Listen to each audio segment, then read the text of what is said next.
ঠিক কিনা? মা বোনদের পক্ষ অবলম্বন করার দরকার আছে কিনা? আমিও তো একটা মায়ের গর্ভ থেকে হয়েছি না, তাইলে মায়ের পক্ষ অবলম্বন করার দরকার আছে কিনা? ও মা ও বোন শোনো, এখন তোমার পক্ষে কথা বলি। ও মা রে, জান্নাতে যাওয়ার জন্য তোমার বেশি কিছু লাগবে না, জোরে বলেন সুবহানাল্লাহ। 3টা আমল যদি করতে পারো, মরতে দেরি জান্নাতে যাইতে দেরি হবে না। 1 নাম্বার আমল হলো আল্লাহ রাব্বুল আলামিনের ফরজ হুকুমগুলো আদায় করতে হবে, জোরে বলেন কি করতে হবে? 2 নাম্বার পর্দা শহীদ থাকতে হবে, এবং 3 নাম্বার তোমার স্বামীর যত হালাল আদেশমূলক কথা আছে সব কিছু মেনে চলতে হবে। 3টা কাজ যদি করো, তোমাকে জান্নাতে যাওয়া থেকে কেউ ঠেকাইতে পারবে না, জোরে বলেন সুবহানাল্লাহ। আমার ভাইরা, মা বোনেরা বলেন, আমার স্বামী তো এমন খট্টাইশা, কথায় কথায় শুধু ভুল ধরে, কিছু হইলেই শুধু মারধর করে। আমার ভাইরা, বিশ্বনবী মুহাম্মদুর রাসূলুল্লাহ সাল্লাল্লাহু আলাইহি ওয়াসাল্লামের আদর্শ কি এমন ছিল? আমার আপনার নবী বিশ্বনবী জনাবে মুহাম্মদুর রাসূলুল্লাহ সাল্লাল্লাহু আলাইহি ওয়াসাল্লাম রাষ্ট্রের সমস্ত কাজকর্ম করে বাড়িতে আসছেন, সমস্ত দায়িত্ব শেষ করে, রিসালাতের দায়িত্ব শেষ করে যখন বাড়িতে আসছেন, হযরতে আয়েশা রাদিয়াল্লাহু তাআলা আনহার ঘরে ঢুকছেন। নবীজি দেখতে পান এত ক্ষুধার্ত হয়ে আসলাম, আয়েশা খাবার রান্না করে পরিবেশন করবে তো দূরের কথা, রান্না করতে গিয়া আয়েশা সেখানে ঘুমিয়ে পড়েছে। আমার নবীজি হযরত আয়েশাকে ডাক দিলেন না। আর আমরা হইলে কি করতাম? সারাদিন আমি মাঠের মধ্যে গাদার মতো খাটি, আর তুমি ঘরের মধ্যে বসে বসে ঘুমাও। হাতের কাছে লাঠি সোদা যা থাকতো সব দিয়া স্ত্রীর সাইজ করতাম, ঠিক কিনা? আর রাসূলুল্লাহ কি তাই করছে? আমার মায়েরা, বিশ্বনবী জনাবে মুহাম্মদুর রাসূলুল্লাহ সাল্লাল্লাহু আলাইহি ওয়াসাল্লাম কি করলেন? হযরত আয়েশা রাদিয়াল্লাহু তাআলা আনহাকে ডাক দিলেন না, জোরে বলেন সুবহানাল্লাহ। এত ক্ষুধার্ত, এত ক্লান্ত, এত শ্রান্ত হয়েও আমার নবীজি নিজ হাতে তিনি আটা থেকে খামিরা বানালেন, সেখান থেকে রুটি বানালেন। এরপরে গোস্তগুলো সুন্দর করে ছোট ছোট টুকরো করে তিনি রান্নাবাড়ি করলেন, সব কিছু ক্লিয়ার করছেন। এরপরে খাবারগুলো সব একাধারে সুন্দর করে পরিবেশন করছেন। এরপরে আয়েশাকে আলতো করে মাথায় হাত বলে ডাকতেছেন, প্রাণের আয়েশা ওঠো, ও হুমায়রা ওঠো ওঠো। হযরত আয়েশা রাদিয়াল্লাহু তাআলা আনহা উনি দেখেন সর্বনাশ, আমি এই খাবার তো রান্না করি নাই, কে রান্না করলো? রাসূলের দিকে তাকায় দেখেন রাসূল মুস্কি মুস্কি হাসেন, চিল্লায়ে বলেন সুবহানাল্লাহ। হযরত আয়েশা বুঝতে বাকি নাই, এই খাবার কেউ রান্না করে নাই, দো জাহানের বাদশা মুহাম্মদুর রাসূলুল্লাহ নিজ হাতে খাবার রান্না করেছেন, জোরে বলেন সুবহানাল্লাহ। আয়েশা রাদিয়াল্লাহু তাআলা আনহা নবীজিকে লক্ষ্য করে বললেন, ইয়া রাসূলুল্লাহ, ইয়া হাবিবাল্লাহ, বেয়াদবি হয়ে গেছে, মাফ করে দেবেন হুজুর, বেয়াদবি হয়ে গেছে, আমি ভুল করেছি। আমার নবীজি বললেন, ও আয়েশা রে, তুমি কার কাছে ক্ষমা চাও? আমি তোমার কে? বলে, হুজুর আপনি আমার স্বামী, তাহলে স্বামী হয়ে স্ত্রীর কাজে একটু সাহায্য করব, এইটা করলে আবার মাপ চাওয়ার কি আছে? জোরে বলেন সুবহানাল্লাহ, ঠিক কিনা? আজকের স্বামীরা কি স্ত্রীকে কাজে কর্মে সাহায্য করবে? এক একজন নবাবজাদা রাসূলুল্লাহ, ঠিক কিনা? ঠিক কিনা? মানে দুনিয়ার প্রেসিডেন্ট, এক একজন শেখ হাসিনা, এক একজন প্রধানমন্ত্রী, ঠিক কিনা? যদি ভুল নাও থাকে, মেজাজ যদি অন্য জায়গায় গরম হয়, গরমটা খাটায় কোথায়? কোথায় খাটায় বলেন তো? স্ত্রীর উপরে। আমার ভাইরা, এক স্ত্রী, স্বামী স্ত্রী খুব অশান্তির মধ্যে স্ত্রী, মানে কথায় কথায় শুধু ভুল ধরে। কি ধরে? কথায় কথায় শুধু স্ত্রীর ভুল ধরে। স্ত্রী বেচারা চিন্তা করছে, আজকে স্বামী তুমি কেমনে আমার ভুল ধরো, দেখে ছাড়বো, সব কাজকর্ম করে রেডি, জোরে বলেন সুবহানাল্লাহ। আমার ভাইরা, যারে দেখতে ভালো না লাগে তার কি চলন দেখে না? স্ত্রীরা যদি কেউ ভালো না বাসে, মনে যদি না খায়, বলেন ভুল ধরতে কি তার কোনো কিছু লাগবে? স্বামী বেচারা এসে বাড়িতে দেখে সব কিছু ক্লিয়ার, উঠান পরিষ্কার, ঘরের সব কিছু পরিষ্কার, সব কিছু গোছানো। স্বামী বেচারা চিন্তা করছে, প্রত্যেকটা দিন একটা না একটা ভুল ধরে, সুন্নত ধরে বউরে পিটাই, আজকে যদি এই সুন্নতটা আদায় না করি তাইলে কি চলে? স্বামী বেচারা লক্ষ্য করছে, চতুর্দিক দিয়ে তাকায়, কোথাও ভুল পাওয়া যায় না, কোথাও কোনো ত্রুটি নাই, বিত্রুটি নাই। কিভাবে ভুল ধরা যায়? লক্ষ্য করে দেখে হঠাৎ করে একটা কুকুর উঠানের মধ্যে চলে আসছে। কি করছে? উঠানের মধ্যে কুকুর চলে আসছে, আসার পরে কুকুরটা শুয়ে পড়েছে। জোরে বলেন কি করছে? স্বামী বেচারা বলছে পাইছি ভুল। স্ত্রী রে বলে, এই স্ত্রী রে, ঘরের মধ্যে কি আমার বালিশের অভাব পড়েছে? কুকুরটা বালিশের অভাবে মাটিতে ঘুমায়, একটা বালিশ কি দিতে পারিস না? জোরে বলেন না নাউজুবিল্লাহ। যদি কারো না দেখতে ভালো লাগে তার চলনটাই ভাঁকা ধরা হয়। যারা বলেন অধিকার হরণের কারণে কিন্তু আমার সামনে দাঁড়াইতে হবে, ঠিক কিনা? রাসূল করিম সাল্লাল্লাহু আলাইহি ওয়াসাল্লাম যেমন ছিলেন সে আদর্শ আমাদের গ্রহণ করার দরকার আছে না নাই? আরো যারা বলেন দরকার আছে না নাই? কাদের কাদের দরকার আছে? দুহাত উঁচু করি। লিল্লাহে তাকবীর, লিল্লাহে তাকবীর, নারায়ে তাকবীর। আল কোরআনের আলোক এখনো ঘরে ঘরে জ্বালাবেন, সংসদে জ্বালাবেন না? আল কোরআনের আলো, আল হাদিসের আলো, আল কোরআনের আলো। কোরআনের দুশমন, লিল্লাহে তাকবীর। টাইম হয়ে গেছে, 12টার মধ্যে বেজে গেছে, ছেড়ে দেই, দোয়া করে দেব, শুনবেন? তাহলে আমার সাথে যে কথার জবাব দিতেছেন না, আমার তো এরকম করে কথা বলে মজা পাচ্ছি না, আমার সাথে কথার জবাব দিতে হবে। নাকি আমার দাদার বয়সী বাবার বয়সীরা আপনারা মনে করতেছেন কোনকার কোন হুজুর একটা আসছে, এর সাথে কি জবাব দেওয়া যায়? প্যাস্টিসে লাগে, প্যাস্টিস মনে করছেন? তাহলে আমার সাথে কথার জবাব দেবো তো ইনশাআল্লাহ। আমার মুসলমান ভাইরা, যে কথা বলতেছিলাম, একজন স্ত্রীর মনের মধ্যে সবচাইতে বড় চাওয়া এবং পাওয়া হলো সুন্দর চেহারা। জোরে বলেন কি? ওই যে আমি রাখছিলাম বলওয়ান বিন বায়ুরার স্ত্রীর মনের আশা। আমার ভাইরা, বলওয়ান বিন বায়ুরা দোয়া করছেন, আয় আল্লাহ, আমার স্ত্রীর মনের মধ্যে আশা জেগেছে যেন বিশ্ব সুন্দরী হয়। আল্লাহ গো, আমার স্ত্রীকে তুমি বিশ্ব সুন্দরী বানায় দাও। আমার ভাইরা, দোয়া করতে দেরি, এখন আর বিশ্ব সুন্দরী হতে দেরি হয় নাই। জোরে বলেন সুবহানাল্লাহ। আমার ভাইরা যখন বিশ্ব সুন্দরী হয়েছে, এইবার আর বলওয়ান বিন বায়ুরার গোনার টাইম নাই, ঠিক কিনা? স্ত্রী যদি একটু সুন্দর হয়, আচ্ছা বলেন ওই স্বামীর বিপদ আছে না? উঠতে বসতে খাইতে যাইতে সব জায়গায় শুধু অভিমান আর অভিমান, ঠিক কিনা? ইমাম আবু হানিফা রহমাতুল্লাহি আলাইহির উস্তাদ হযরত সুফিয়ান সাউরি রহমাতুল্লাহি আলাইহি, বিখ্যাত একজন আলেম, আল্লাহর বুজুর্গ বান্দা, কালো কুচ্ছিত, কিন্তু তার স্ত্রী ছিল বিশ্ব সুন্দরী। চিল্লায়া বলেন সুবহানাল্লাহ। সুফিয়ান সাউরি রহমাতুল্লাহি আলাইহির শ্বশুর যিনি ছিলেন, তিনি খুব আলেমদের ভালোবাসতেন। তিনি নিজের বিশ্ব সুন্দরী মেয়েটাকে বিবাহ দেওয়ার জন্য চিন্তা করলেন, কার সঙ্গে বিবাহ দেওয়া যায়, কার সঙ্গে বিবাহ দেওয়া যায়। দুনিয়াদারের সঙ্গে মেয়ের বিবাহ দিলে মেয়েটার জীবন দুনিয়া আখিরাত উভয়টাই বরবাদ হয়ে যাবে। এজন্য মেয়েটাকে যদি একটা আলেমের সঙ্গে বিয়ে দিতে পারতাম কতই না ভালো হতো। জোরে বলেন সুবহানাল্লাহ। আমার মায়েরা, ওই যুগের মানুষেরা আলেমদের ভালোবাসতো, আলেমদের সঙ্গে মেয়েকে বিবাহ দেওয়ার জন্য মনের মধ্যে আশা আকাঙ্ক্ষা রাখত। আর এই জামানার মানুষেরা, পুরুষেরা, সে মেয়ের বাবারা চাকরিজীবী সরকারি না হলে বিয়েতে রাজি হয় না। জোরে বলেন ঠিক কিনা? বলে ছেলে কি? বলে কালো। আরে ধো তোমার কালো, ওই কালোই না শোনা। জোরে বলেন ঠিক কিনা? কি করে? বলে সেনাবাহিনী চাকরি করে। আরে বসো বাবা, বসো বসো। এখন পাও দিয়ে যদি, পায়ে যদি সুন্দর করে পানি দিয়ে ধৌত করে ওইটা যদি পান করতে পারতো, তাও পান করতো। জোরে বলেন ঠিক কিনা? হাই রে সোনা, সোনার ডিম দেওয়া হাঁস পাইছি, এটা কি সারা যায়? বলে কি খায়? বলে বিড়ি খায়। আরে ছেলে মানুষ একটু খাইতেই পারে। কি করছে? বলে তার চরিত্রের সমস্যা আছে। আরে যৌবন অবস্থায় একটু ভুল টুল হতেই পারে, ঠিক কিনা?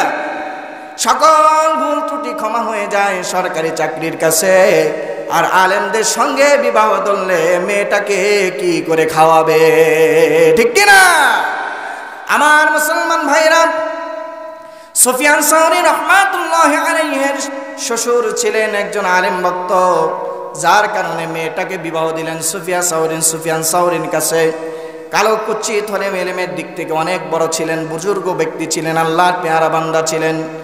বিবাদে পড়ছেন সুফিয়ান সাউরি। এখানে যখনই দর্শ দিয়ে ছাত্র পড়ায়া বাড়িতে আসতেন, স্ত্রীকে হাতে পায়ে ধরে তার আগে অভিমান ভাঙান লাগত। দীর্ঘদিন এইভাবে চলছে। সুফিয়ান সাউরি একদিন ছাত্র পড়ায়া মেজাজটা একটু খুব খারাপ, মনে খুব কষ্ট, ক্লান্ত হয়ে বাড়িতে আসছেন, দেখেন স্ত্রী অফুলা বসে আছে। কি করে বসে আছে? মেজাজটা ভালো না, দেখ কথা বলছে, স্ত্রী কথা বলে না, চ্যাংটা চেংটি করে।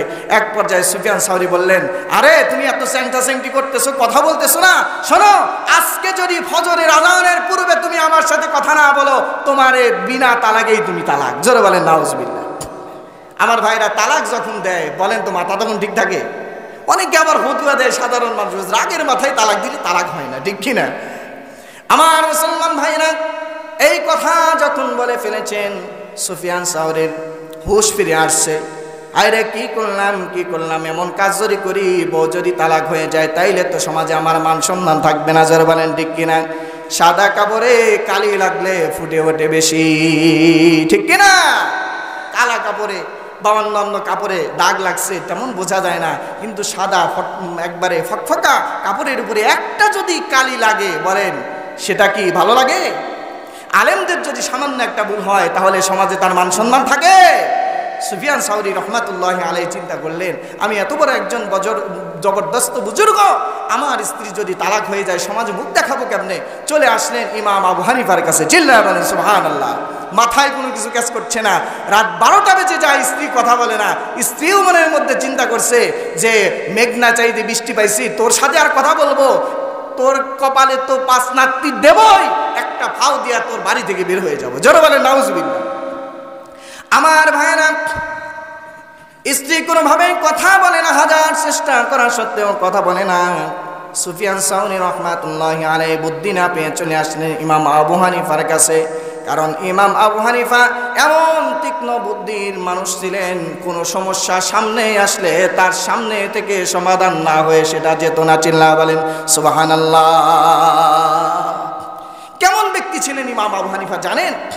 খলিফা মনসুরের শাসন আমলে এক নাস্তিক খলিফা মনসুরের রাজ দরবারে এসে বলছে, হে খলিফা মনসুর, আল্লাহ যে আছে এটা আমি মানি না, দেয়ার ইজ নো গড। জোরে বলেন নাউজুবিল্লাহ। কি বলছে? দেয়ার ইজ নো গড, আল্লাহ বলতে কিছু মানি না আমি। এই পৃথিবীর যা কিছু হয়েছে সব এমনি এমনি হয়েছে, কেউ সৃষ্টি করে নাই। যদি সাহস থাকে কারো আমার সাথে যাতে চ্যালেঞ্জ করে বাহাস করে, জোরে বলেন নাউজুবিল্লাহ।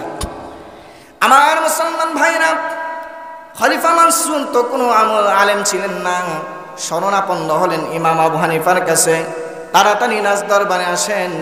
এক নাস্তিক চ্যালেঞ্জ করে, আল্লাহ নাকি কিছুই নাই, জমিন আসমান সব কিছু এমনি এমনি হয়েছে। তাড়াতাড়ি চলে আসেন।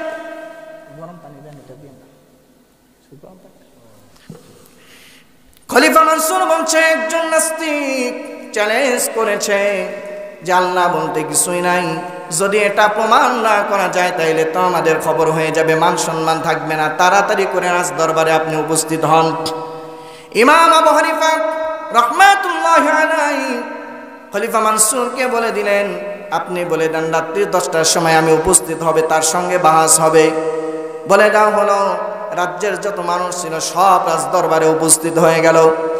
আমার ভাইরা, কিন্তু অবস্থা হলো এমন, 10টার সময় ইমাম আবু হানিফা আসবেন, কিন্তু 10টার সময়ও নয়, 11টা বেজে যায়, 11:30টাও বেজে যায়, ইমাম আবু হানিফার খোঁজ রাজ দরবারে মেলে না।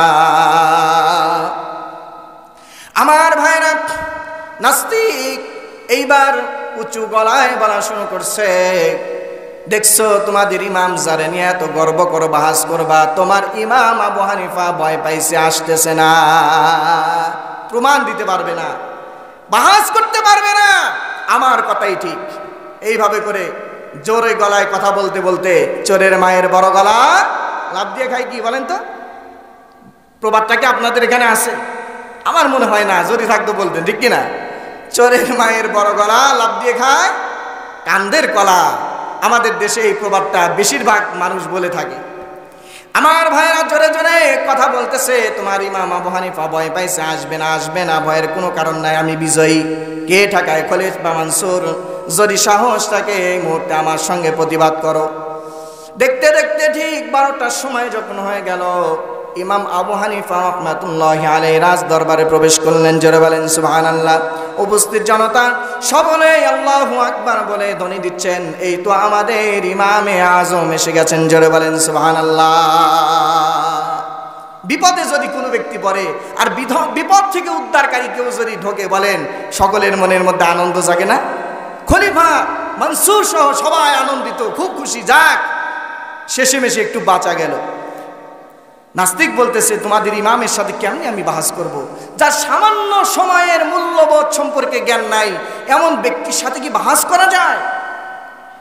ইমাম আবু হানিফা রাহমাতুল্লাহি আলাইহি বলছেন, ও নাস্তিক রে, কেন দেরি করছিস? এর কারণটাও তো তুমি জানবা।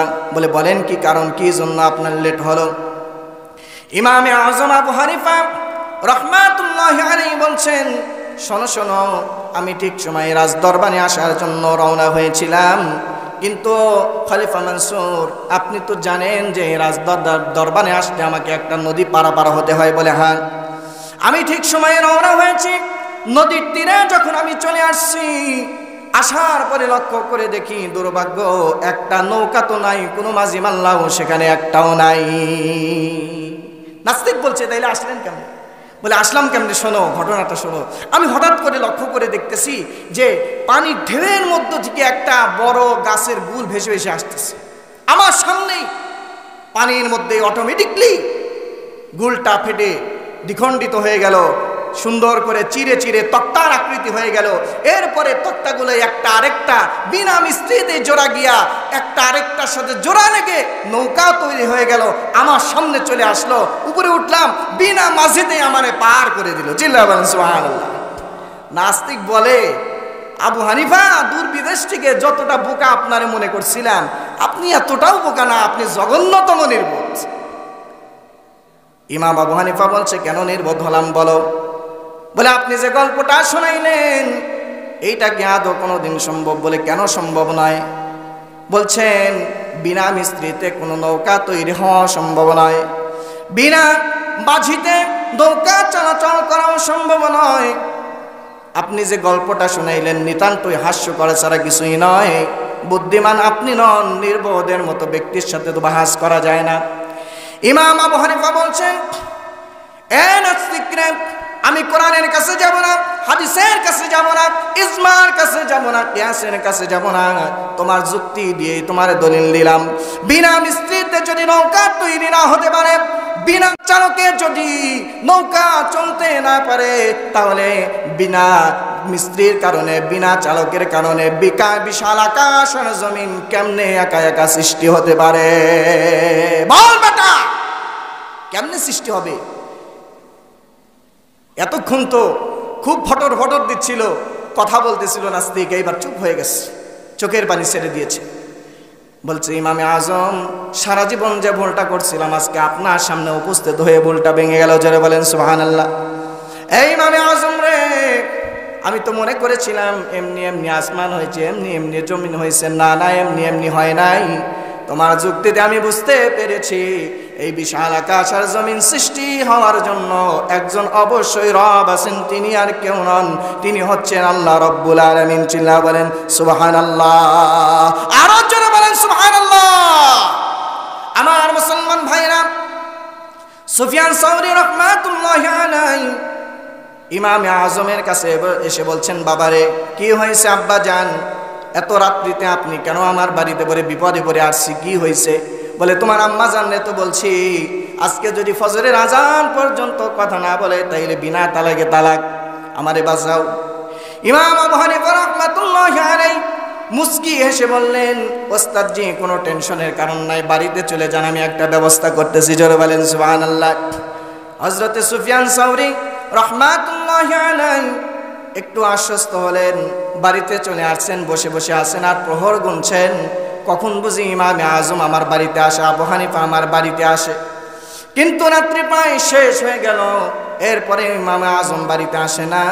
অল্প কিছুক্ষণ পরেই লক্ষ্য করে দেখে মসজিদের মাইক দিয়া আল্লাহু আকবারের ধ্বনি ভেসে আসতেছে। আমার ভাইরা, এই সময় সুফিয়ান সাউরি মনে মনে বলে, আয় রে বেটা, ইমামে আজম আবু হানিফারে আশ্বাস না দিলে তো নিজেই একটা উপায় অবলম্বন করতাম।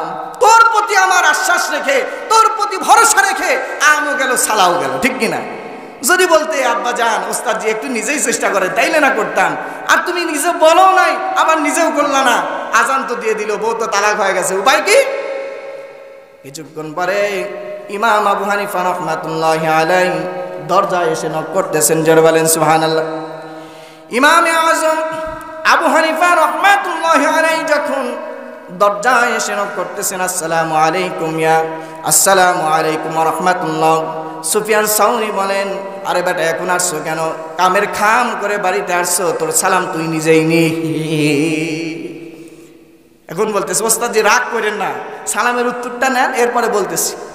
এখন সুফিয়ান সাউরি রহমাতুল্লাহি আলাইহি বলতেছেন, এখন এসে লাভ কি? কামের খাম তো হয়ে গেছে, দেখো তোমার আম্মা জান টোপলা টাপলি সব গোছ করছে, এখন যাবে। এখন সুফিয়ান সাউরির স্ত্রী বলতেছে, প্রাণের স্বামী, অনেকদিন ঘর সংসার করছি, অনেক আশা ছিল তোমার ঘরটা করবো না, যাও যা কিছু করেছে আল্লাহর রাস্তায় মাফ করে দিও, তোমার ধন্যবাদ, এরকম একটা শর্ত দেওয়ার জন্য। আমার ভাইরা, ইমামে আজম আম্মা জানলে বলেন, আম্মা জান আপনি আব্বা জানের সঙ্গে কথা বললেন? বলে হ্যাঁ বলছি। কি বললেন? বলে সালাম দিছে এবং বিদায় নিলাম। বলে নিছেন তো ঠিক, টোপলা টাপলি রাখেন। বলে কেন রাখবো? আজান তো হয়ে গেছে, শর্ত মাফিক তো তালাক হয়ে গেছে। বলে না না আম্মা জান, তালাক হয় নাই, তালাক হয় নাই। আপনি তো শর্ত পেয়েছিলেন ফজরের আজান হলে পরে তালাক হবে। বলেন তো আজানটা যে হয়েছে, আজান তো ঠিক হয়েছে, এটা কি ফজরের আজান নাকি তাহাজ্জুদের আজান? আল্লাহু আকবার। আমার ভাইরা এখন বলতেছেন কি বলো, এটা কিসের আজান? বলে তাহাজ্জুদের আজান। যারা বলেন সুবহানাল্লাহ। আগেরকার যুগে তাহাজ্জুদের আজান হতো, ফজরে আজানও হতো। আমার ভাইরা, স্ত্রী একটু সুন্দর হইলে বিপদ, যেমন বিপদে পড়ছিলেন সুফিয়ান সাউরি। আমাদের মধ্যে অনেকে একটু বিপদে আছে কি না? গোপন কথা কি বলা যায়? বলে লজ্জা কার কাছে বলবো? বলে বাইরে তুমি বাঘ, ঘরে গিয়ে বিড়াল, তোমার মতো বন্ধুর সাথে থাকবোই না, ঠিক কিনা? বন্ধুত্ব ছিন্ন হয়ে যাবে, গোপন কথা বলবে না। আমার ভাইরা, বলরাম বিন বাইরা বলে, এই স্ত্রীটা যার জন্য হইনি সুন্দরী, তারে গুনিস না। শোন, একটা দোয়া দিয়া তো তোরে বিশ্ব সুন্দরী বানাইছি, আর একটা দোয়া দিয়া কিন্তু নিকৃষ্ট কুকুর বানাবো। আল্লাহর কাছে দোয়া করছেন, আল্লাহ স্ত্রী সুন্দর হয় আমার আর গুনে না, ওরে একটু সাইজ করবো, ওরে একটু কুকুর বানায় দাও। তো দোয়া করলাম, দোয়া করছে, কুকুর হয়ে গেছে। কি হয়ে গেছে? কুকুর হয়ে গেছে। এখন যেখানে সেখানে শুধু ঘেউ ঘেউ করে, যেখানে সেখানে শুধু ঘেউ ঘেউ করে, আর মানুষের দাবড়ায়। বলরাম বিন বাইরা ছিল একটা সন্তান। কে ছিল বলেন তো? সন্তান এসে আব্বাকে বলতেছে, আব্বা জানি কি করলেন আপনি? হ্যাঁ, এটা কোনো কাজ করলেন? মানে বিশ্ব সুন্দরী দিকান অন্য কিছু বানাইবেন, বাইসা বাইসা আর কিছু বানানোর জিনিস পাইলেন না, কুকুর বানাইতে হবে। এখন তো আমি রাস্তায় বের হতে পারি না, যেই দেখে আমারে বলে, ওই দেখো কুকুরের বাচ্চা হেঁটে যায়। বলেন তো, মা যদি কুকুর হয় সন্তানটা কি বলবে? কুকুরের বাচ্চা বলবে না? আমার ভাইরা, বলরাম বিন বাইরা বলছে, আব্বা জান তাইলে কি চাও?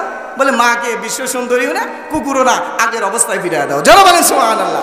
কি কাজে লাগাইছেন? আর বলরাম বিন বাইরা কয়টা অফার পাইছিলেন? 3টা, একটাও কাজে লাগাইতে পারছেন? আমাদের 10 ঘন্টা হতো বলেন তো? বলরাম বিন বাইরার মতো হতো। যতই অফার পায়, এখনো তো আল্লাহ অফার দিয়েছেন, জান নাই? বিশ্বনবী জনাবে মুহাম্মদুর রাসূলুল্লাহ সাল্লাল্লাহু আলাইহি ওয়াসাল্লাম বলেন, রাত্রি যখন গভীর হয়ে যায়, আল্লাহ তিনি শেষ আসমানে চলে আসেন। চিল্লায়া বলেন সুবহানাল্লাহ। আল্লাহ বলতে থাকেন, আলা মিন মুস্তাগফিরিন ফাস্তাগফারু। এমন কোন ক্ষমাকারী, ক্ষমা প্রাপ্ত ব্যক্তি আসো, ক্ষমা প্রার্থনাকারী আসো, আমার কাছে ক্ষমা চাও, ক্ষমা করে দেব। ঋণগ্রস্ত থাকলে আমার কাছে ঋণ পরিশোধের জন্য আবদার করো, ঋণ পরিশোধ করে দেব। বিপদে পড়ছো, আমার কাছে আবদার করো, বিপদ পরিশোধ করে দেব। আল্লাহ ডাকে কি ডাকে না? বলেন তো, আমরা কি রবের ডাকে শেষ রাতে উঠে গিয়ে একটু তাহাজ্জুদ পড়ে আল্লাহর কাছে কান্দি? কখনো চাই না, কখনো চাই না। আমার ভাইরা, কিন্তু সাহাবায়ে কেরাম রিদওয়ানুল্লাহি তাআলা আলাইহিম আজমাইন একটা অফার পায়, একটাই কাজে লাগাইছেন। আল্লাহু আকবার। কারণ তারা জানতেন দুনিয়া সামান্য কয়দিন, দুনিয়া নিকৃষ্ট, পরকাল উত্তম। ঠিক কিনা? কথাকার। আল্লাহ রাব্বুল আলামিন বলেন, আমা হাযিহিল হায়াতুদ দুনিয়া ইল্লা লাহবু ওয়া লাইব। দুনিয়ার যা কিছু সব খেল তামাশা, বই, কিছুই নয়। ওয়া ইন্নাদ দারাল আখিরাতা লাহিয়াল হায়াওয়ান লাউ কানু ইয়ালামুন। চিল্লায়া বলেন আল্লাহু আকবার। প্রকৃত ঠিকানাই তো আখিরাত, ওয়াল আখিরাতু খায়রু ওয়া আবকা, পরকাল স্থায়ী এবং উত্তম। লাউ কানু ইয়ালামুন, যদি তারা জানতো, আয় আফসোস। এজন্য আল্লাহ রাব্বুল আলামিন আমাদেরকে বলতেছেন, ইয়ালামুনা যাহিরাম মিনাল হায়াতিদ দুনিয়া ওয়া হুম আনিল আখিরাতি হুম গাফিলুন। আল্লাহু আকবার। ও দুনিয়ার মানুষ, দুনিয়ার বাহ্যিক অবস্থা সম্পর্কে তোমরা অবগত আছো, আর পরকাল সম্পর্কে বেমালুম তোমরা ভুলে গিয়েছো রে দুনিয়ার মানুষ। দেখেন তো আল্লাহ রাব্বুল আলামিনের কথার সঙ্গে আমাদের কাজকর্মের মিল আছে কিনা। আমরা দুনিয়াতে বসবাসের জন্য ঘর বানাই কি বানাই না? ঘর বানাইলাম, ঘরের মধ্যে বসবাসের জন্য উপযোগী করার জন্য বলেন তো খাট তোষক আলমারি ড্রেসিং টেবিল বিভিন্ন জিনিসপত্র আমরা ঘরের মধ্যে নিয়ে সাজাই কি সাজাই না? আরো জোরে বলেন না, সাজাই কি সাজাই না? শুধু তাই নয়, ঘরটাকে সাজাইলাম সুন্দর করে বসবাসের জন্য, টাকা পয়সা খরচ করে কষ্ট করে এত কিছু করলাম রে মুসলমান। বলেন তো চিরটা কাল এই ঘরে আমি বসবাস করব নাকি? বসবাস করব? আমার এই সাজানো সুখের ঘরে থাকবো কতদিন? আল্লাহ বলেন, বান্দারে তোর দুনিয়াতে হায়াত রাখছি যতদিন। যারা বলেন ঠিক কিনা? আমার ভাইরা, দুনিয়ার হায়াত যদি আমার শেষ হয়ে যাবে, আমার সুখের ঘর থেকে বের করে আমার অন্ধকার কবরে রেখে আসবে। জোরে বলেন ঠিক কিনা? ও মুসলমান ভাইরা, একটু চিন্তা করে দেখো, ব্রেন খাটায়া চিন্তা করো, যত কষ্ট করে তুমি ঘরটারে সাজাইলা বসবাসের জন্য, ঘুমানোর জন্য, শোয়ার জন্য সাজাইলা রে মুসলমান, এখন তুমি মারা গেছো, অন্ধকার কবর নামক ঘরে তুমি বসবাস করতেছ। দুনিয়ার ঘরটারে যে পরিমাণ সুন্দর করে কষ্ট করে সাজাইছি না, এখন অন্ধকার কবরে থাকার জন্য কোন সময় এই ঘরটারে সাজায় রাখছো নাকি? এটা কি বলেন তো? বলেন এটা কি? একটা পোস্টার। এটা কি বুঝতে পারতেছেন? এই পোস্টারের এই দিকটা খুব সুন্দর করে সাজানো হয়েছে, হয় না? এই দিকটা কেমন? আল্লাহ পাক বুঝাইতে চান, ও দুনিয়ার মানুষ, জমিনের উপরে যে ঘরটা আছে খুব সুন্দর করে তো ঘরটারে সাজাইলা রে বান্দা। মাটির নিচে তোমার যারা একটা ঘর আছে, ও বান্দারে, ওই ঘরটাকে তো তুমি থাকবা, ওই ঘরটাকে কি সাজাইবা না? দুনিয়ার ঘরটাকে তো খুব সুন্দর করে কষ্ট করে বিদেশে 1 যুগ 15 বছর 20 বছর থেকে সমস্ত ইনকামের সব কষ্টের টাকা এনে বাড়িতে বিল্ডিং দিছো। বান্দারে, দুনিয়ার ঘরটাকে তো খুব সুন্দর করে সাজাইছো, আরে মরণের পরে যে তোমার আরেকটা ঘর আছে, ঘরটা সাজাইবা না? কতটা মহাব্বত করে আমাদের ডাকতে থাকেন, ওয়াল তানজুর নাফসুম মা কদ্দামাত লিগাদ। ও দুনিয়ার মানুষ, প্রত্যেকেই চিন্তা করো, পরকালের জন্য কি করতেছো, কি আমল করতেছো, একটু চিন্তা করো। আমার মুসলমান ভাইরা, কতটা মহাব্বত করলে, কতটা ভালোবাসলে মহান আল্লাহ রাব্বুল আলামিন আমাদের মতো গুনাহগারদেরকে পরকালের দিকে ডাকতে থাকেন। কতটা মহাব্বত করেন তিনি আল্লাহ রাব্বুল আলামিন। তিনি চান না আমরা জাহান্নামে যাই। জোরে বলেন ঠিক কিনা? আল্লাহ রাব্বুল আলামিনের জন্য কোরআনুল কারীমের সূরাতুত তাহরীমের মধ্যে বর্ণনা করেন, ইয়া আইয়ুহাল্লাযীনা আমানু কু আনফুসাকুম ওয়া আহলিকুম নারা। ওই ইমানদারেরা, নিজেকে আর পরিবার পরিজনকে বাঁচাও জাহান্নাম থেকে, কারণ ওই জাহান্নামের ইন্ধন হবে ওয়াকুদুহান নাস ওয়াল হিজারা। ওই জাহান্নামের ইন্ধন হবে কেবল মানুষ আর পাথর। আমার ভাইরা, আল্লাহ পাক বলেন, শুধু এতটুকুই নয় রে বান্দা, কি করে রাখছি জাহান্নামের মধ্যে জানিস নাকি? আলাইহা মালাইকাতুন গিলাদুন শিদাদুন লা ইয়াসুনাল্লাহা মা আমারহুম ওয়া ইয়াফআলুনা মা ইউমারুন। শুধু এতটুকুই নয় রে বান্দা, ওই জাহান্নামের উপরে এমন নির্মম কর্কশ মেজাজি ফেরেশতাকে নিযুক্ত করেছি, তারা কেবলমাত্র আমি আল্লাহর হুকুমই মান্য করে, আমার হুকুমের বাহিরে বিন্দু মাত্র কোনো হুকুম তারা মানবে না, মানে না। ওই জাহান্নামের মধ্যে কেউ যদি কাঁদতে কাঁদতে চোখের পানি শেষ করে চোখ দিয়ে যদি রক্ত প্রবাহিত হয়, তবু ওই জাহান্নামের ফেরেশতাদের অন্তরের মধ্যে বিন্দু মাত্র কোনো দয়া আসবে না, ঠিক কিনা? কতটা মহব্বত করেন। এজন্য আল্লাহ চান রে বান্দা গুনাহ করছিস ফিরে আয়, ওয়াসারিউ ইলা মাগফিরাতিম মির রাব্বিকুম ওয়া জান্নাতিন আরদুহাস সামাওয়াতু ওয়াল আরদ। বান্দারে দৌড়া দৌড়া, কোন দিকে দৌড়াবি? এলো পাথারি দৌড় দিস না, কোন নেতার পিছনে অন্ধ ভক্তের মতো দৌড় দিস না রে বান্দা। কোন দিকে দৌড়া? ইলা মাগফিরাতিম মির রাব্বিকুম, গুনাহ করছিস তোর রবের ক্ষমার দিকে দৌড়া, আর ওই জান্নাতের দিকে দৌড়া যার প্রশস্ততা বিশাল আকাশ আর জমিনের চাইতেও বিশাল। চিল্লা বলেন সুবহানাল্লাহ। দাতলিল মুত্তাকিন বান্দারে, যেটা আমি বানাইছি কেবলমাত্র মুত্তাকিনদের জন্য, যারা বলেন সুবহানাল্লাহ। কতটা মহব্বত করেন ও দুনিয়ার মানুষ, কতটা ভালোবাসেন তোমার আমার রব, কতটা মহব্বত করলে পরে আমাদের ক্ষমার দিকে ডাকতে পারেন। আমার ভাইরা, দুনিয়ার জমিনে আমরা একজন আরেকজনের সঙ্গে বন্ধুত্ব করি কি করি না?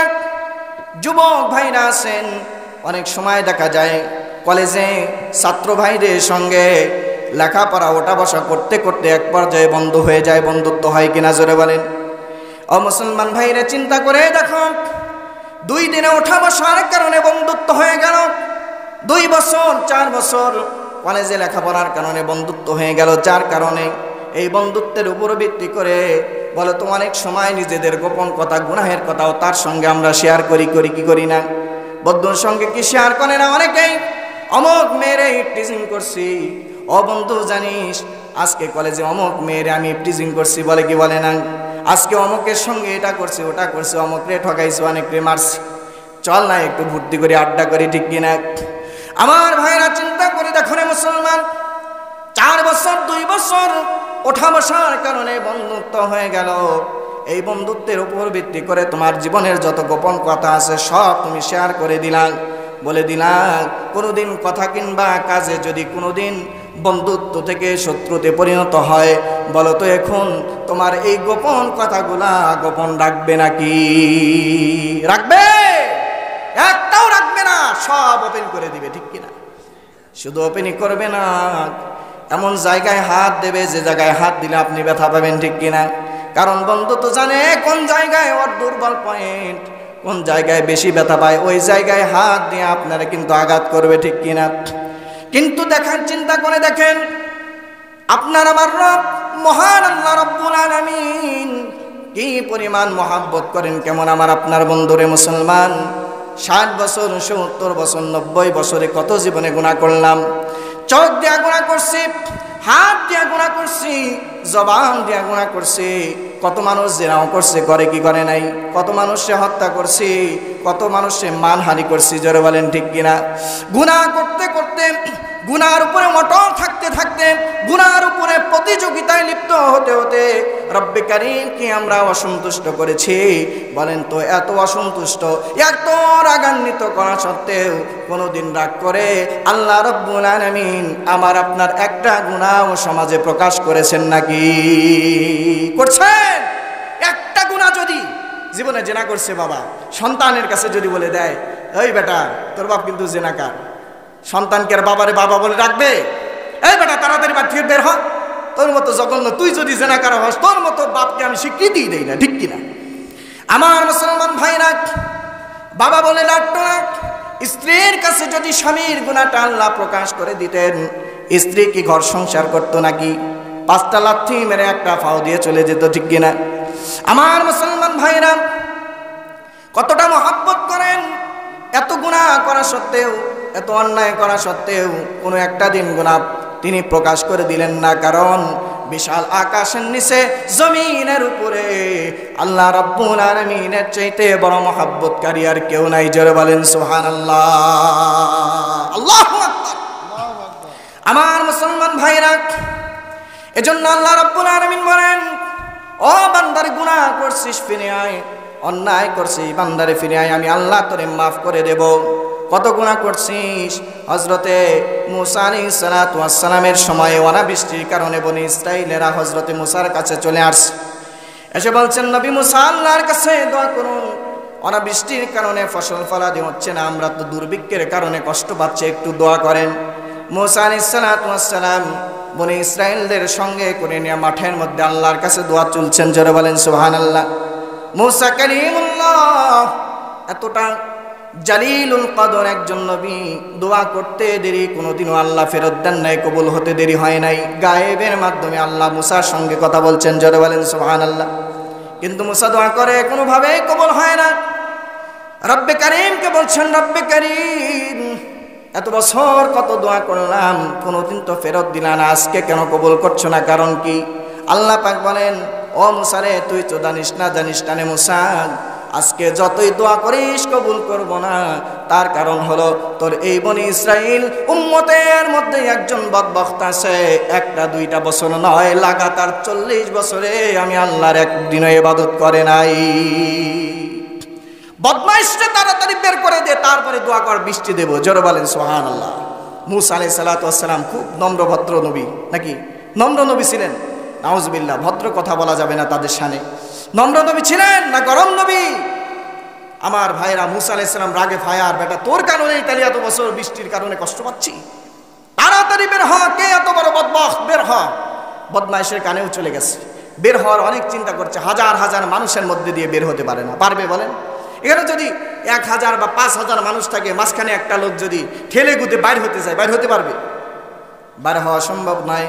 চিন্তা করছে, বের হতে না পারলেও তো বিপদ। এইবার রব্বে কারীমের দরবারে তিনি দোয়া করা শুরু করলেন, রব্বে কারীম তোমার আমি দীর্ঘ 40 বছর নাফরমানি করেছি, আমার কারণেই তোমার রহমতের বৃষ্টি বন্ধ হয়ে গেছে। ও মাবুদ, বের হওয়ার সুযোগ পাই না।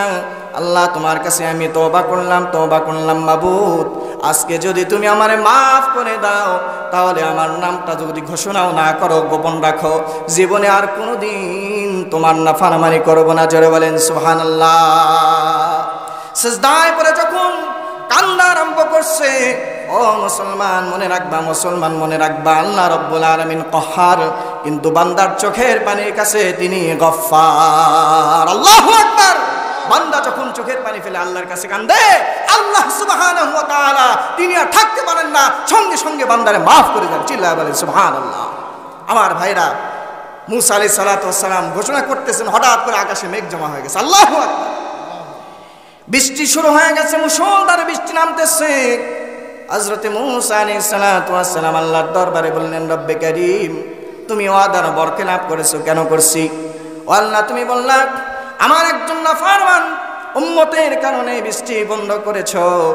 ও আল্লাহ, আমি তো ঘোষণা এখনো করতেছি, এখনো তো একটা ব্যক্তি এখান থেকে বের হয় নাই, তারপরেও কেন বৃষ্টি হলো? তুমি তোমার ওয়াদার বরখেলাপ করেছো।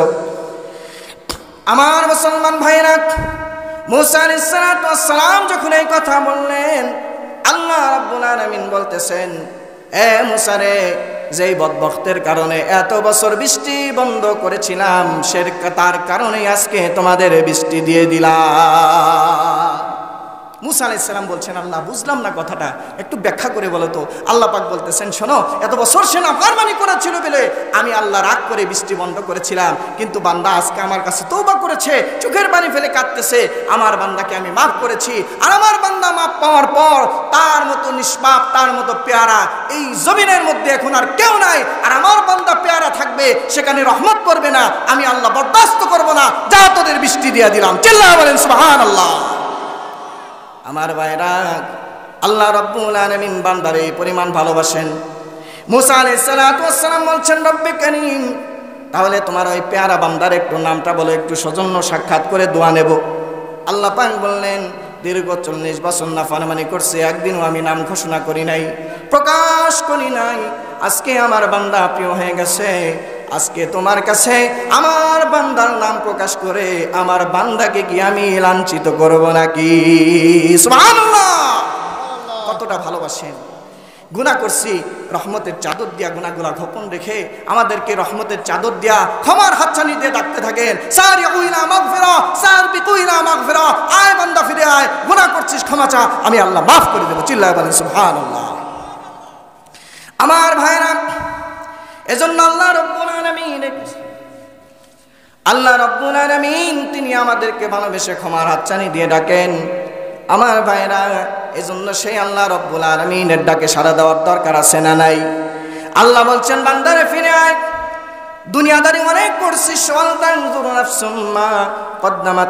বান্দারে এখন পরকালে চিন্তা করে, ওখানে থাকতে হবে। আমার ভাইরা, পরকালে থাকার জন্য আমরা সুখে শান্তিতে যেন থাকতে পারি, জান্নাতের মধ্যে যেন থাকতে পারি, এই চিন্তায় চেতনা কার কার আছে? দুহাত উঁচু করে দেখায় আল্লাহকে। লিল্লাহে তাকবীর, লিল্লাহে তাকবীর। আল কোরআনের আলোক, আল হাদিসের আলোক। যাক আলহামদুলিল্লাহ, প্রথমবার ভুল বলছেন, পরেরবারটা ঠিক হয়ে গেছে। আল কোরআনের আলোক, আল হাদিসের আলোক, লিল্লাহে তাকবীর। আপনারা রাগ করতেছেন? যদি রাগ না করেন তাহলে আপনাদেরকে আমি খুশি করছি, আমারে একটু খুশি করতে হবে। পারবেন তো ইনশাআল্লাহ? আস্তাগফিরুল্লাহ, আস্তাগফিরুল্লাহ, আস্তাগফিরুল্লাহ, আস্তাগফিরুল্লাহ, আস্তাগফিরুল্লাহ রাব্বি মিন কুল্লি যামবিন ওয়া আতুবু ইলাইহি লা হাওলা ওয়ালা কুওয়াতা ইল্লা বিল্লাহিল আলিয়্যিল আযীম। আস্তাগফিরুল্লাহাল্লাযী লা ইলাহা ইল্লা হুয়াল হাইয়ুল কাইয়্যুম ওয়া আতুবু ইলাইহি লা হাওলা ওয়ালা কুওয়াতা ইল্লা বিল্লাহিল আলিয়্যিল আযীম। আলহামদুলিল্লাহি রাব্বিল আলামিন। রব্বানা যালামনা আনফুসানা ওয়া ইন লাম তাগফির লানা ওয়া তারহামনা লানাকুনান্না মিনাল খাসিরিন। রব্বিরহামহুমা কামা রব্বায়ানি সগীরা, রব্বিরহামহুমা কামা রব্বায়ানি সগীরা। আল্লাহ তাআলা, গভীর রজনী আল্লাহ তোমার অনেকগুলো বান্দা এবং পর্দার আড়ালে তোমার বান্দীদের সঙ্গে করে নিয়া আমি অদম নিকৃষ্ট গুনাহগার তোমার আলিশান দরবারে ভিক্ষুকের মতো, কাঙ্গালের মতো দুটি হাত তোলন করেছি। আয় আল্লাহ, মেহেরবানি করে আমাদের মনের মাকসাদ পূর্ণ করে দাও। আয় আল্লাহ তাআলা, আজকের এই মাহফিলে যেনারা আলোচনা করেছেন, কোরআনের যে আয়াতগুলো তেলাওয়াত হয়েছে, ব্যাখ্যা বিশ্লেষণ হয়েছে, রাসূলের প্রতি দরুদ ও সালাম পাঠ করা হয়েছে, ইসলামী জ্ঞান গর্ব নিয়ে আলোচনা করা হয়েছে। আয় আল্লাহ, তুমি খুশি হয়ে যে পরিমাণ সওয়াব দান করবা, লক্ষ কোটি বৃদ্ধি করে আমাদের প্রিয় নবী কিয়ামতে আমাদের সুপারিশকারী জনাবে মুহাম্মাদুর রাসূলুল্লাহ সাল্লাল্লাহু আলাইহি ওয়াসাল্লামের রূহ মুবারক হাদিয়া পৌঁছে দাও। তেনার উসিলা করে তাম পৃথিবীর এই মাটির নিচে হযরতে আদম আলাইহিস সালাতু ওয়াস সালাম থেকে আজ পর্যন্ত যত নবী রাসূল এসেছেন, যত নবীদের সাহাবী, তাবিঈন, তাবে তাবিঈন, আইম্মায়ে মুজতাহিদিন, সলফে সালিহিন, কাবীরদিন, যত মুমিন মুমিনাত অন্ধকার কবরে শায়িত আছে, আল্লাহ প্রত্যেকের আরওয়াহের উপর সবগুলো পৌঁছায় দাও। আল্লাহ তাআলা, বিশেষ করে আমরা যারা হাত তুলেছি, আমাদের আপন আপনজন, খাস করে আমাদের মা বাপ যাদের কবরে শুয়ে আছেন, মাবুদ আমাদের আব্বা আম্মার জীবনের গুনাহগুলো মাফ করে দাও। আল্লাহ, কবরগুলো জান্নাতের বাগান বানায় দাও। আল্লাহ রাব্বুল আলামিন, আজকে তোমার এই ঘরকে কেন্দ্র করে যারা 1000, 2000, 5000 যে যেমন পেরেছে দান করেছে, মাবুদ আয় আল্লাহ, যার বাবা মারা গেছে সেই বোঝে বাবা হারানোর কি বেদনা। আয় আল্লাহ, যার মা মারা গেছে সেই বোঝে মায়ের কি বেদনা। ও আল্লাহ, মেহেরবানি করে তোমার ঘরে মহব্বত করে দান করা উসিলায় তোমার এই বান্দা বান্দির মা বাবাকে মাফ করে দাও, কবরগুলো জান্নাতের বাগান বানায় দাও। আল্লাহ তাআলা, আল্লাহ এখানে আসার যে মাধ্যম, আল্লাহ অনেক সময় তোমার কাছে দোয়াও করছি, আবারও এই মঞ্চেও বলতেছি, মাবুদ আমার মহব্বতের দাদু ভাই আল্লাহ মাওলানা আলী আকবর সাহেব, মাবুদ ও মাবুদ, কৃতজ্ঞতা তোমার কাছে আদায় করলে শেষ হবে না। আল্লাহ, দাদু ভাই আমার এখানে আনছেন, আল্লাহ দাদু ভাই বলতেছেন তার বাবা মা নাকি মারা গেছেন। আল্লাহ, আয় আল্লাহ, আমি অদম গুনাহগার দোয়া করি, আল্লাহ তুমি দাদু ভাইয়ের মা বাবাকে তুমি মাফ করে দাও। আল্লাহ, আল্লাহ রাব্বুল আলামিন, আল্লাহ ধৈর্য ধারণ করে চলতে পারে তৌফিক দান করে দাও। দাদু ভাই কষ্ট করে আল্লাহ দিনের দায়ী হিসাবে বিভিন্ন জায়গায় নসিহত করে থাকেন। আল্লাহ শরীর স্বাস্থ্য ভালো রাখো, সুন্দর সুন্দর করে কোরআন হাদিস সঠিকভাবে তথ্যমূলক আলোচনা করে মানুষকে হেদায়েতের পথে ডাকতে পারেন তৌফিক দান করো। আল্লাহ রাব্বুল আলামিন সদা সর্বদা ঈমানের উপরে অটল থাকতে পারে তৌফিক দান করো। আল্লাহ রাব্বুল আলামিন আজকের মাহফিলের সভাপতি সাহেব, আল্লাহ প্রধান অতিথি সাহেব, এমনকি বিশেষ অতিথি যেনারা আছেন, মসজিদের কমিটি সহ যেনারা আছেন, আল্লাহ যারা এখানে দান করেছেন, কষ্ট করে মাহফিলকে যেনারা আয়োজন করেছেন, মাবুদ গো মেহেরবানি করে তোমার এই বান্দা গোলারে মাফ করে দাও। এদের আত্মীয় স্বজন বাবা মা যারা কবরে আছেন তাদের মাফ করে দাও। আল্লাহ যত কষ্ট করে মাহফিলটাকে আয়োজন করেছেন শোনার জন্য আমরা যারা আসছি, বিনিময়ে কাল কিয়ামতের দিন মুসিবতের সময় আল্লাহ বাবা যখন সন্তানরে ভুলে যাবে, প্রসব বেদনাকারী মা যখন সন্তানরে ভুলে যাবে, আল্লাহ সেদিন আমাদের এই মাহফিলটাকে নাজাতের জরিয়া বানায়া দিও। তাকাব্বাল মিন্না ইন্নাকা আনতাস সামিউল আলিম। আল্লাহ এই মুহূর্তে মনে পড়লো আল্লাহ প্যান্ডেলের মধ্যে মা বোনদের কথা মাবুদ। আল্লাহ কতটা কষ্ট করে আল্লাহ শীতের মধ্যে বসে বসে আল্লাহ ওয়াজগুলা শুনছে। আল্লাহ মেহেরবানি করে মা বোনদেরকে তুমি মাফ করে দাও। টাকা দিয়েছেন, পয়সা দিয়েছেন, আল্লাহ যারা দান করছেন তাদের মনের মাকসাদ পূর্ণ করে দাও।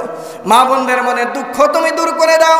আল্লাহ তাআলা মা বোনদের মনের আশা আকাঙ্ক্ষাগুলো পূর্ণ করে দাও। আল্লাহ স্বামীর খেদমত করে তোমার হুকুম এবং রাসূলের আদর্শ মেনে জান্নাতি হতে পারে তৌফিক দান করে দিও। তাকাব্বাল মিন্না ইন্নাকা আনতাস সামিউল আলিম ওয়া তুব আলাইনা ইন্নাকা আনতাত তাওয়াবুর রহিম। সুবহানা রাব্বিকা রাব্বিল ইজ্জাতি আম্মা ইয়াসিফুন ওয়া সালামুন আলাল মুরসালিন আলহামদুলিল্লাহি রাব্বিল আলামিন। ওয়াজআল আখিরা কালিমাতিনা ইনদাল মাউতি লা ইলাহা ইল্লাল্লাহু মুহাম্মাদুর রাসূলুল্লাহ সাল্লাল্লাহু আলাইহি ওয়াসাল্লাম। আসসালামু আলাইকুম।